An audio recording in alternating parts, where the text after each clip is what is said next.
Next up is Julie Thompson with a closer look at the town of Pembroke's master plan. Welcome to the local scene. We're taking a closer look today at Pembroke's master plan, and I'm joined by Steve Ciciotti. And Steve is the vice chair of the select board as well as the vice chair of the master plan committee. Welcome. Hi, Julie. Good to be with you. Thank you for being here. We're going to dive right into what a master plan is. So before we talk about the components of it, can you define in one sentence what is a master plan and why do we need one in Pembroke? I would say a master plan is a high-level document that establishes the path forward for the town across a number of different dimensions of consideration over the course of the next 10 to 15 years. Okay, good. Great. And before we get to how we got to where we are right now, let's talk about the components that you have kind of whittled down as the final list of the components that are going to be in the master plan, starting with land use, which in every town, it's always an issue. Yeah, absolutely. So with land use, it's how does the town plan on using the land? You know, how are we going to have the land zoned? You know, how are we going to conserve or protect certain aspects of the land as well? So a lot of that may involve changes in zoning. A lot of town meeting is going to be a big part of that as well.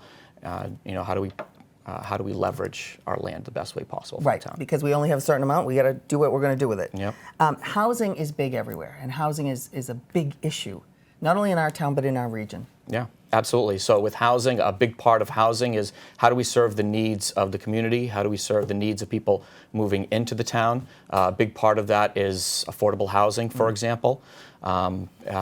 Another aspect of it is how to manage 40B developments, friendly 40B versus maybe unfriendly 40B, and the inventory that is available for people. Okay. Economic development, which is kind of giving the coffers some money. Yeah, absolutely. So with economic development, this was a huge focus of the master plan especially.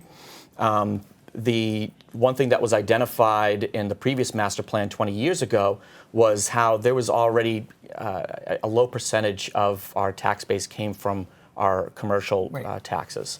And since then, it's actually fallen even further. And that means that the tax burden is more on the residents and almost not at all on the commercial tax base. So not only do we want to be able to even that out a little bit more, but on top of that, we need to have more services, more commercial services available for residents of Pembroke, folks maybe driving through Pembroke as well, and more employment, more jobs too. Absolutely.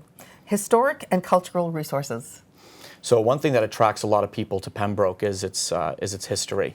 There's a lot of culture around the history of Pembroke, the architecture around a lot of the buildings in Pembroke as well, and there's a certain look and feel that we want to maintain, and there's a certain part of our history that we want to leverage that all ties into our culture in Pembroke as well.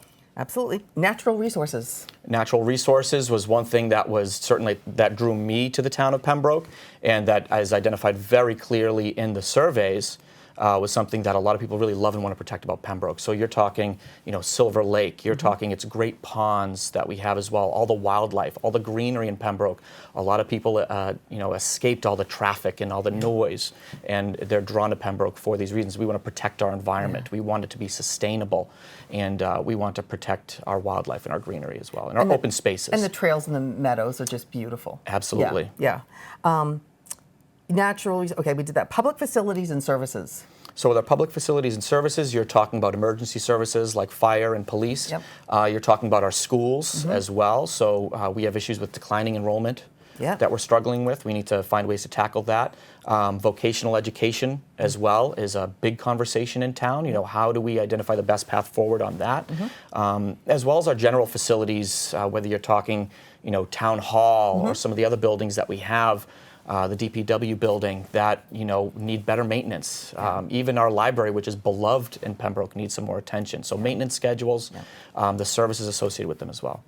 And we're lucky to have two brand new buildings that have been approved, obviously. The community center, absolutely, and the public safety building, which is, those were identified 20 years ago in the old master plan. And it took that long to get them here. Absolutely. Yeah. And the last thing is transportation and mobility. Yeah, and for transportation and mobility, we talk a lot about the roads. A lot of people understandably talk about the roads. We need to do a better job maintaining our roads, and we're doing that, but we need to continue to do a better job. So you're talking about infrastructure such as the roads themselves, sidewalks, better mobility for people to ride on the sidewalks or just are on the side of the streets on bike riding, walking, etc. Make it more walkable. Things like that. Okay, and there's not a lot of public transportation in Pembroke. No, we have GATRA services, and that does help a little bit, and we could leverage GATRA more, and that's something that we did identify in the master plan as well. Okay, so now that we know the components of the master plan, if you go on the website, and it has its own website, which is wonderful, the Pembroke master plan has its own website, it's a 204-page document, and it's loaded with a lot of great information. So for people who want to really drill down, they can go there to get more information. But you got to this point, you started about a year ago, and you got to this point by starting with a survey and with a company that you hired to help you. Just talk briefly about that process. Yeah, absolutely. So we retain the services of VHB. They're all along the East Coast. They're very well established. They have been excellent as our consultants in the master plan. They've helped help communicate best practices for some of these things. Their role is heavily around the kind of low-level heavy lifting of the data, as well as establishing kind of the framework of the master plan.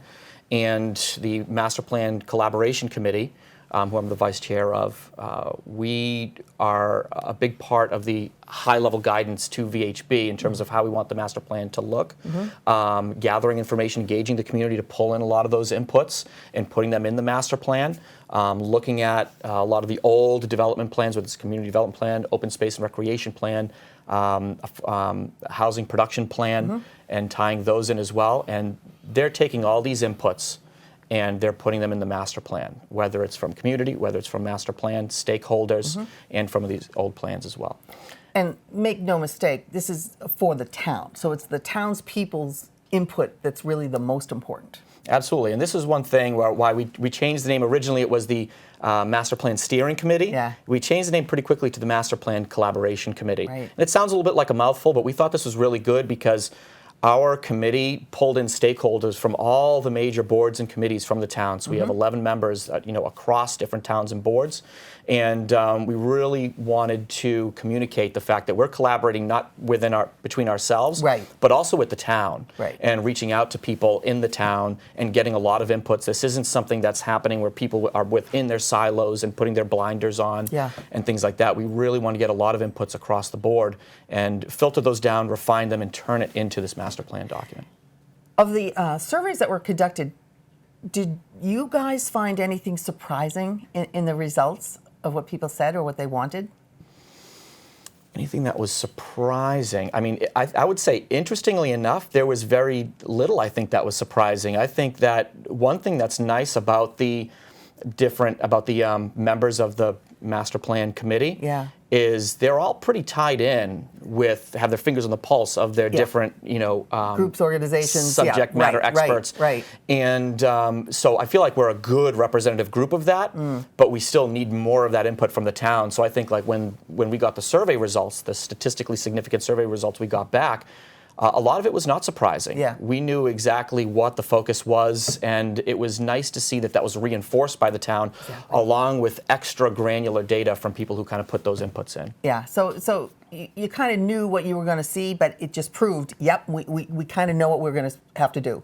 Absolutely. And now we're on the way to do it. So now you have this 204-page document, and you have all kinds of things you want to get done. What's the next step? The next step is we're kind of in the home stretch of the master plan. I mean, we really want, a part of why I'm here with you, Julie, is to do that extra layer of engagement with the town and to note that, hey, the master plan draft, which I would say is at least 90 or 95% complete, is up and available for people to see on www.pembrokemasterplan.com. They can go to the documents section. They can download and view the master plan. They can look at it, please criticize it, see if there's anything that it looks like that we missed. We want that extra input. And people can, of course, send those inputs through the website, which is nice. I saw that. Very easy to do. Absolutely. However, at the same time, we do have our final public forum, We did our first public forum in the fall of last year. Yep. We have our upcoming public forum coming up on February 29th. We decided that leap year Yep. would be symbolic Absolutely. in a way. So February 29th at 6:30 p.m. at the Pembroke Public Library. We would like people to attend that if possible, to give their extra inputs, to hear the presentation by VHB. The planning board will be there. We will be there. There'll be some workshops for the different sections as well. And we're exploring ways to make it hybrid also. So that way some people can kind of tune in through Zoom, for example, and watch and maybe even add a few inputs that way as well. But we'd really like to see people attend in one form or another. Sure. And if they can go through the master plan between now and then and respond on the website, it would give you a lot of information to have for the night of the 29th. Absolutely. Right. So yeah, the more that people, whether they want to put those inputs through the website or they want to kind of gather those up for themselves and then come to the actual public forum, which would be excellent, that much better. Okay. So once that's done and you have the final tweaks, what happens next? Then what will happen is we'll probably have another meeting or two, the Master Plan Collaboration Committee, and we tend to do those on a monthly cadence every 3 or 4 weeks or so. We're going to go through the inputs with VHB and refine those down some more, see what we can integrate in with the Master Plan. And once we're at the final stage of the Master Plan where we feel like, hey, we feel pretty good about this document, we're going to take it and we're going to present it to the Planning Board of Pembroke. So we serve at the behest of the Planning Board. The Planning Board's going to look through the Master Plan, maybe make some final edits or give it the big thumbs up, and then we'll accept it and then move forward. It becomes our official Master Plan. Truth, exactly. It becomes the document. It becomes the it's your pathway. It becomes You've determined it. Absolutely. And our hope is that, and one of the open questions we need to kind of establish within the next handful of meetings that we have is how do we implement the master plan? Right. So it's not something that will be like law. It's Right. going to be a guiding document that we want to see become part of the culture of our government, and that will tie in to the different boards and committees for their different sections to guide the way forward in order to productively enhance and leverage what we love about Pembroke. And everything will have a kind of a timeline attached to it. So if you're talking about housing, and this is the plan you have for housing, let's just use it as an example. You can't, snap your fingers and housing is done. I mean, there will be time frames, there'll be budgets, there'll be all kinds of components that go into each different component of the master plan, so that which is why you make it a 5 to 10 year plan, because you can't get it done in a year. Exactly. Yeah. It'll be the master plan is something that's expected to be the guiding document for the next 10 to 15 years. Yep. And the different sections identify a number of different actions and goals, and really this is where it's important. It's not something that's imposed on the town or imposed on the different boards and committees. It's the guiding document to say, hey, we had a conversation with the town. We had a conversation with the stakeholders and the subject matter experts on these different things. Yeah. How do we move forward in the most productive way towards the places that we all want to get to? Right. And whereas currently, and I think this probably happens in a lot of towns too, you have different boards and committees that are in their own silos. They maybe do what they want to do. Yep. They don't really know where they're going as much. They're kind of just going day to day. This will provide that path. So that way they know, hey, what's the next thing we can work on? Right. Maybe this. What's the next thing we can work on? Yeah. Maybe that. And if it becomes part of the culture, exactly. And if it becomes part of the culture of the government, then instead of a document that goes up on a shelf somewhere, then we can really start to leverage what we love about Pembroke. And you talked earlier before we went on air about the action tracker matrix, which I love that. You need to explain that, because there's so many things in a master plan. If everything had its own little line item, and talk about what would be on that master action tracker matrix. Absolutely. And that's the thing, is you hear like action tracker matrix and it sounds kind of scary, or like from a movie from the late 90s or something. And it's really not. That's right. It's something that is really, you go through each chapter, you go through each section, and there's a lot of information there. It's surprisingly readable, which is nice. It's very engaging. You can get a lot of the past, where we are, where we want to go, how do we want to get there, and then the goals and priorities. But it's a lot. If you want to get to really the meat and potatoes of the path forward, and at a high level, I mean, you can go to the action tracker matrix, you can see those same goals and priorities, and you can see, okay, action 1, here's a short description of the action. Yep. Is it a low, medium, or high cost? Yep. Who's the owner or the champion, which board or committee Yep. or role, for example, should own this item going forward? What's the kind of time frame, Yeah. long, medium, or short time yep. frame?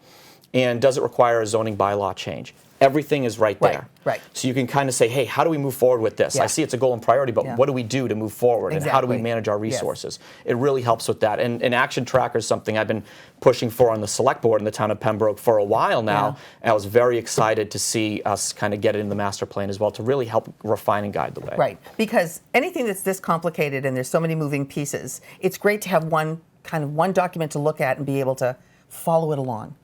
And people, anytime you can make anything as simple as possible, the better understood it is. Now, the planning board has to okay this master plan. Correct. Who pays for it? Does town meeting have to pay for the different, or approve the payment of the different components of it, or how does that work? So there's a couple things there that I would tease out. One is the actual development of the master plan. The Master Plan Collaboration Committee is all a group of volunteers from the different boards and committees. VHB was already paid through town meeting, Yep. and so they're paid for. In terms of the different actions and goals themselves, it depends on the action or the goal. So some of them will require some funding on the part of town meeting. Some of them will require a zoning or bylaw change that has to be approved by town meeting. Other things are more policies that can be done and managed by the town manager. Sure. Other aspects are more cultural. They're like, hey, we need to start thinking about this and kind of moving towards this as a community. So it really depends on what it is. There's a lot in this master plan that can be managed from a number of different perspectives. And I would think grants would come into place in an awful lot of the components of this master plan. Yeah, when you look at them. Absolutely. There's grants for everything out There's there. a number of action items that we have that specifically state to lean on different grants and even Sure. point the way to certain grants as well. So yeah, absolutely. So now that you've done all this work, looking back, what is the best thing that has come out of this? The best thing that has come out of this is, I mean, number one, we were due for a master plan for years now. They're supposed to last you for 10 to 15 years. Our last master plan was 20 years ago. Right. Really the best thing that came out of this, I would say, is the collaboration and the interaction with the community to get everyone on the same page and create a document that says, hey, we all want pretty much the same thing. How do we get there? And so I would say, as a whole, the document represents that. Yeah. And I think that's a beautiful thing. And now we just have to, find a way to leverage it the best way to Right. make sure it's not forgotten about. That's right. And part of it is the engagement with the community. Yeah. Part of it is pulling them in, giving everybody an aspect of ownership, Yeah. not just a town manager or a few Right. people on a board, Right. but also the town themselves. Because and it's then make their it part of- plan. Absolutely. Right. It is the town's plan, and Right. that's why we're the collaboration committee. Right. Excellent. Well, so the 29th, we want everybody to show up at the library. Well, everybody's not going to fit in the library. So there's plenty of ways to participate on the 29th and to get in touch with the committee. And please do go to the website, because the website is just loaded with information and it's great. Steve, thank you so much for being here. This has been wonderful. Yeah. This is Julie and Steve Ciciotti for the local scene. Thank you.